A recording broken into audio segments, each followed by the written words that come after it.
শান্ত, আমরা যেটা দেখলাম যে চেয়ারম্যান সাহেব নিজে এখানে উপস্থিত আছেন, সে মজদুর মেম্বারকে বলতেছে যে আমি তোমার এই ব্যবস্থাটা আমি করে দিচ্ছি, কিন্তু শুনতেছে না। আমরা শান্ত দেখতেছি যে উনি আমাকে লাইভে আমরা দেখতেছি যে উনি আমার মানে সাংবাদিক উনি মানতেছে না, উনি আমাদের রিপোর্ট একদমই বাজেভাবে কথা বলছে।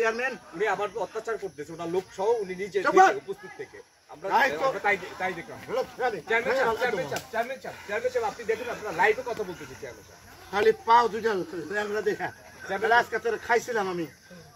আর মজনু, তোমার আমি শেষ কথা কয়ে গেলাম, এইখানে উল্টা পাল্টা কিছু নাটক সাজাইবে না, কোনো আত্মহত্যা কোনো কিছু করবা, তোমার কিন্তু খবর খারাপ করে দেবো। আমার শেষ কথা, এই চল। হ্যাঁ,